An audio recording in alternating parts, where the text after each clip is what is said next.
오늘 선포되는 하나님의 말씀은 출애굽기 11장 4절에서 10절 말씀입니다.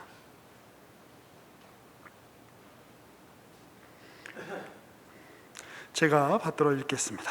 출애굽기 11장 4절부터입니다. 모세가 바로에게 이르되 여호와께서 이와 같이 말씀하시기를 밤중에 내가 애굽 가운데로 들어가리니 애굽 땅에 있는 모든 처음 난 것은 왕 위에 앉아 있는 바로의 장자로부터 맷돌 뒤에 있는 몸종의 장자와 모든 가축의 처음 난 것까지 죽으리니 애굽 온 땅에 전무후무한 큰 부르짖음이 있으리라.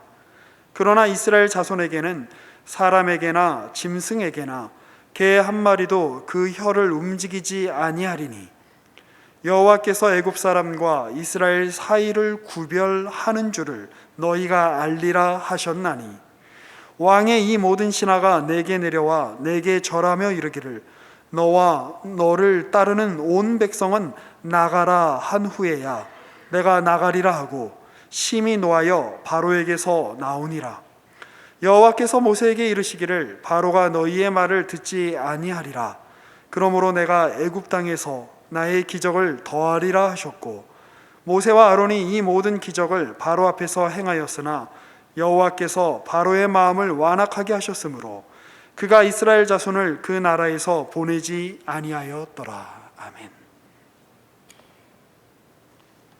오늘 보신 출애굽기 11장은 이제 드디어 하나님께서 바로에게 보이시는 이 10가지 재앙의 대단원을 맞이하는, 여러분께서 느끼시기에는 이제 드라마로 따지면 결론 부분에 와 있는 그런 국면을 맞이하고 있습니다. 그런 거로 오늘은 여러분에게 어찌 보면 굉장히 기쁜 날입니다. 그동안 도대체 이게 무슨 말인지도 모르겠고 왜 배우는지도 모르겠고 이것이 왜 중요한지도 모르는 이 많은 얘기들이 드디어 그 수수께끼 같은 어떤 베일을 벗고 우리에게 명백하게 드러나는 날이니까요. 한 가지 더 여러분에게 기쁜 소식을 말씀드리자면, 제가 늘 여러분에게 약속은 했었으나 제대로 지키지 못한 설교를 짧게 끝내겠다 했던 저의 약속을 오늘 실현하겠습니다. 여러분이 보시기에 과연 저렇게 짧게 해도 되나 걱정이 드실 정도로 짧게 끝내겠습니다. 출애굽기 이 12장에서, 오늘 11장에서 여러분이 보신 이 10가지 재앙의 마지막 부분에 드디어 하나님께서 이렇게 얘기하시죠. 애굽의 모든 장자들을 죽이겠다. 그래서 여러분이 보시면은 11장 4절, 모세가 바로에게 이르되 이와 같이 말씀하시기를 밤중에 내가 애굽 가운데 들어가리니, 그동안은 하나님께서 직접 하신다는 말이 없고 어떤 자연적인 재해가 보이지 않는 힘에 의해 일어났다면, 이 마지막 재앙은 하나님께서 직접 애굽 가운데에서 들어가셔서 하시겠다는 설명이 나오죠. 그래서 애굽 땅에 있는 모든 처음 난 것은 왕위에 앉아있는 바로의 장자로부터 맷돌 뒤에 있는 몸쪽의 장자와 모든 가축의 처음 난 것까지 죽으리니 애굽 온 땅에 전무후무한 큰 부르짐이 있으리라. 그러나 이스라엘 자손에게는 사람에게나 짐승에게나 개 한 마리도 그 혀를 움직이지 아니하리니 여호와께서 애굽 사람과 이스라엘 사이를 구별하는 줄을 너희가 알리라 하셨나니. 그러니까 이 10번째 재앙인 애굽의 장자들, 애굽에 속한 가축까지 그 처음 난 수컷을 죽이는 것은 첫 한 가지 목적만을 가진 게 아니라, 그러니까는 멀티플한 목적을 가지고 있습니다. 그 목적 중에 하나를 이렇게 설명하는 거죠. 너희가 이스라엘에게 너희와 애굽은 아주 철저하게 구별된다. 너희는 단 사소한 작은 것 하나도 연관되어 있지 않다고 하시는 거죠. 여러분이 기억하실지 모르겠지만 출애굽기의 서두에, 이 출애굽기 전체가 시작할 때 이런 설명이 나옵니다. 이제 지금의 파라오는 요셉을 알지 못한다. 그러니까 출애굽기는 처음부터 세상으로 대표되는 애국과 하나님으로 대표되는 이 이스라엘은 전혀 관계가 없다. 아주 정말 철저하게 둘이 분리된다는 것을 계속 강조하고 있었던 겁니다.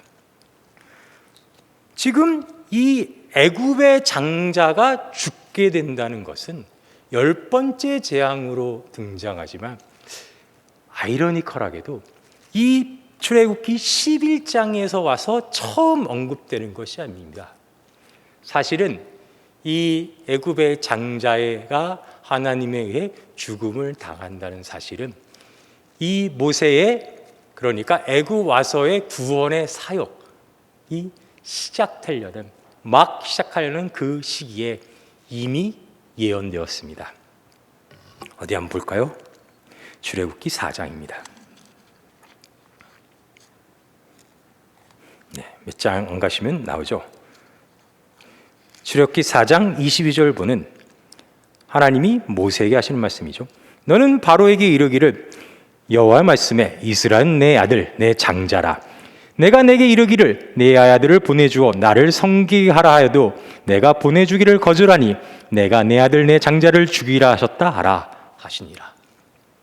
그 다음에 여러분이 보셨던 그 유명한 십보라가 피해 남편이라 얘기하는 장면이 나옵니다.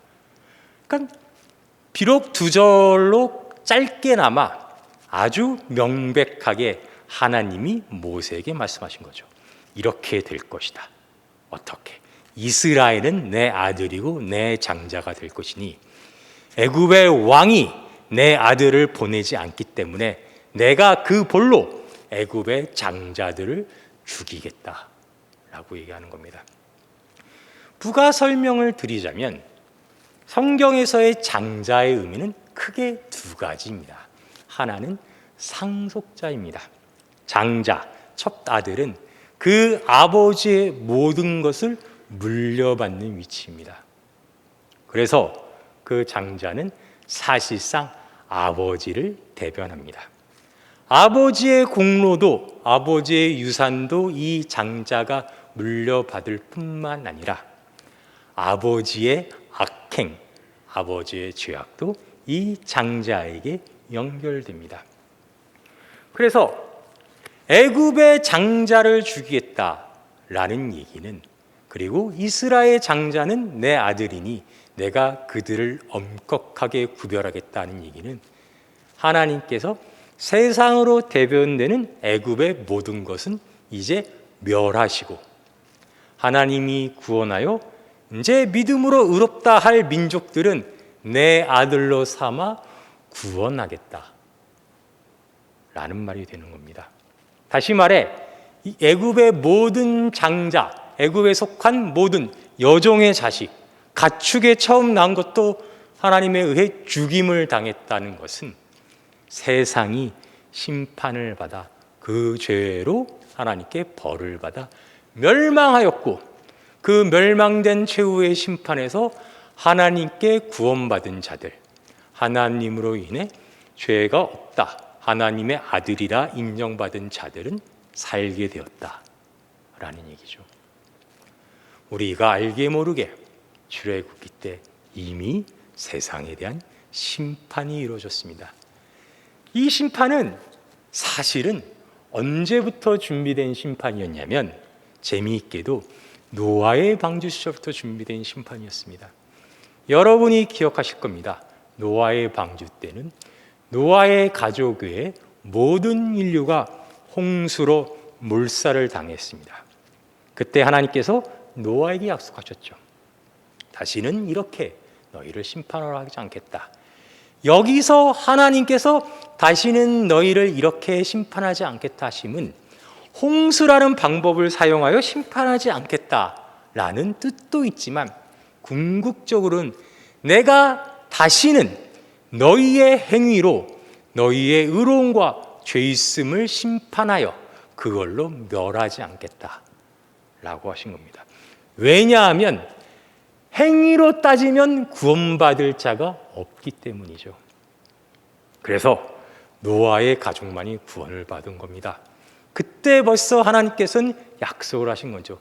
내가 나중에는 내가 구원하리라 선택한 내 백성을 나의 아들 삼고 나의 장자로 삼고 그들의 행실이 아닌 나의 약속을 근거하여 그들을 최후의 심판에서 구원하리라 라고 약속한 겁니다. 그래서 그렇게 구원받은 자들이 어떤 의미를 가지게 되었냐? 출애굽기 13장입니다.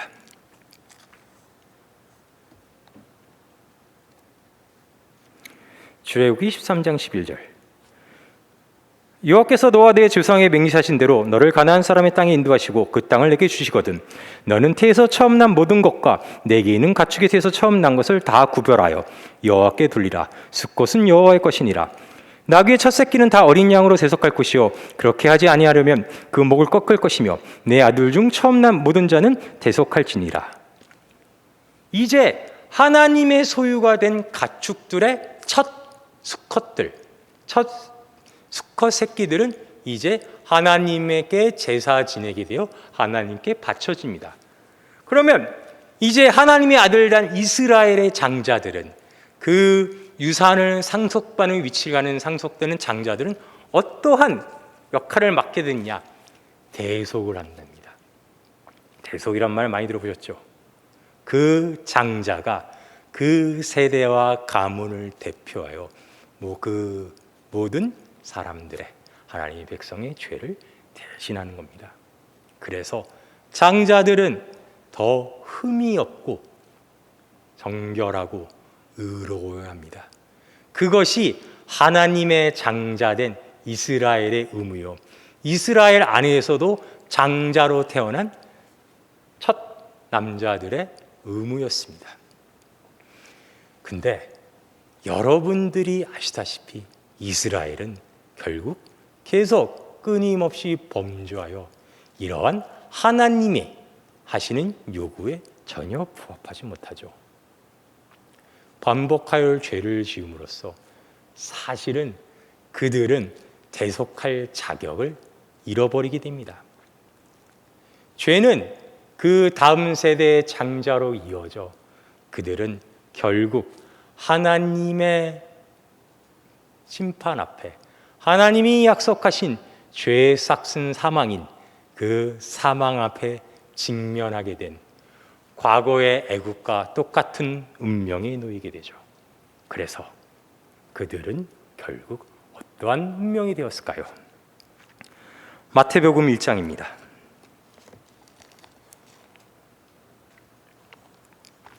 마태복음은 신약 제일 첫 번째 권입니다. 마태복음 1장 1절부터 보시겠습니다. 아브라함과 다윗의 자손 예수 그리스도의 계보라. 아브라함은 이삭을 낳고 이삭은 야곱을 낳고 야곱은 유다와 그의 형제들을 낳고 유다는 다말에게서 베레스와 세라를 낳고 베레스는 헤스론을 낳고 헤스론은 람을 낳고 람은 아미나답을 낳고 아미나답은 나손을 낳고 나손은 실몬을 낳고 실몬은 라합에게서 보아스를 낳고 보아스는 오덱에서 오벳을 낳고 오벳은 이새를 낳고 이새는 다윗 왕을 낳으니라. 다윗은 우리아의 아내에게서 솔로몬을 낳고 솔로몬은 르호보암을 낳고 르호보암은 아비야를 낳고 아비야는 이사를 낳고 이사는 여호사밧을 낳고 여호사밧은 요람을 낳고 요람은 우시야를 낳고 우시야는 요담을 낳고 요담은 아하스를 낳고 아하스는 히스기야를 낳고 히스기야는 므낫세를 낳고 므낫세는 아론을 낳고 아몬은 요시야를 낳고 바벨론은 사로잡혀 갈 때에 요시야는 요고나와 그 형제들을 낳으니라. 바벨론은 사로잡혀 간 후에 여고냐는 스알디아를 낳고 스알디아는 스룹바벨을 낳고 스룹바벨은 아비웃을 낳고 아비웃은 엘리야김을 낳고 엘리야김은 아소를 낳고 아소스는 사독을 낳고 사독은 아킴을 낳고 아킴은 엘리웃을 낳고 엘리웃은 엘리야사를 낳고 엘리야사는 mat단을 낳고 mat단은 야곱을 낳고 야곱은 마리아의 남편 요셉을 낳았으니 마리아에게서 그리스도라 칭하는 예수가 나시니라. 아브라함으로부터 이어진 이 장자의 계보, 처음 난 수컷의 계보 맨 끝에 예수 그리스도가 오시는 겁니다. 단순히 인간의 모습으로만 오시는 게 아니라 이 원래 하나님의 아들로서 장자 역할을 해야 할 그 계보의 마지막 장자로 오시죠. 그래서 원래 장자들이 해야 할 죄를 대속하시죠. 또 하나, 죄된 이 계보로서의 마지막 심판을 당하십니다. 이제 아담으로 시작되어 그 장자로 이어진 죄된 인류는 마지막 예수 그리스도께서 후손 없이 십자가에 돌아가심으로 멸망했습니다. 그리고 예수 그리스도께서 부활하셔서 오늘 우리 살고 있는 이 신자들은 그 다시 태어난 예수 그리스도 제2의 아담의 후손으로 원죄가 없다는 하나님의 판결을 받고 신자된 자격으로 이 땅에 살고 있는 것입니다. 하나님이 예수 그리스도를 통해서 우리를 구속하시고 구원하시고 오늘 우리에게 이러한 복을 주시겠다는 이 장대한 계획이 어디서부터 시작된지 보십시오. 노아 때부터 약속되어 출애굽기에 지금 이 10번째 재앙이 현실현되는 이 모세에게서 계시되고 이제 우리 눈에 앞에 나타나신 하나님의 모습으로 우리에게 다가와 그 성자 하나님께서 죽으심으로 이 모든 게 이루어진 것이죠. 여러분의 구원받는 자로서의 신자의 신분이 현실적으로 별로 실감이 안 되실 겁니다. 하지만 이 성경의 기록을 보면 하나님께서는 여러분 한 분 한 분의 구원을 위해 그 아주 오래전부터 놀라우신 계획을 세우셨고 우리에게 보여주시며 하루하루 열심히 그 계획을 실현해 오셨던 거죠.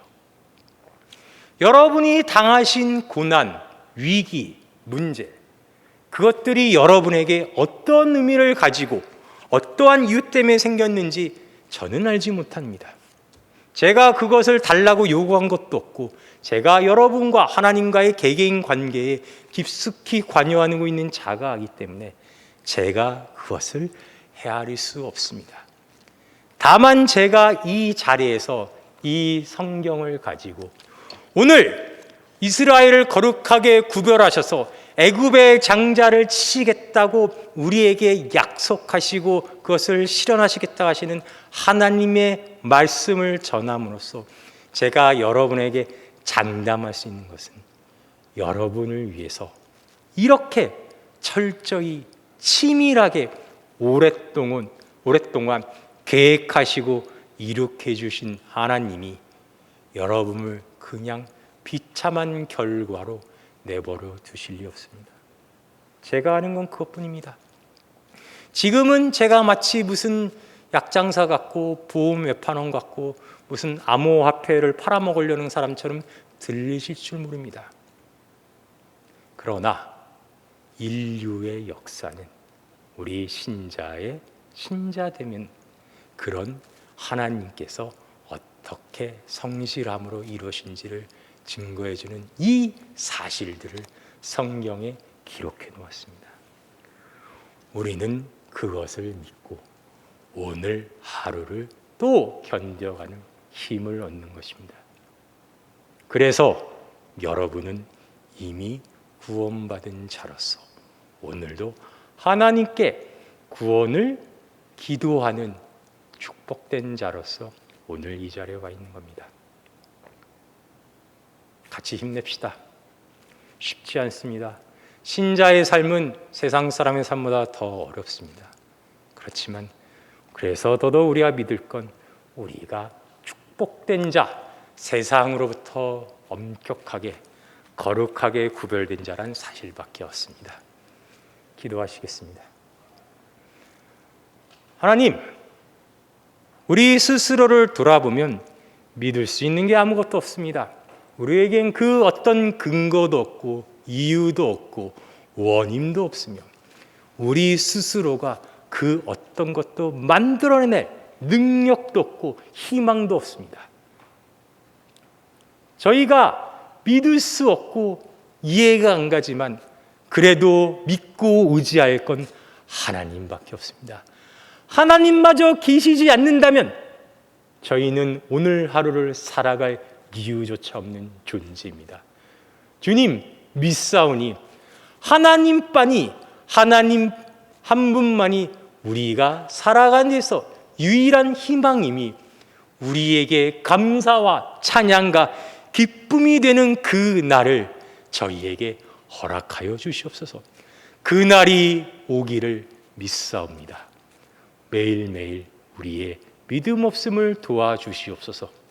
예수님의 이름으로 기도하였습니다.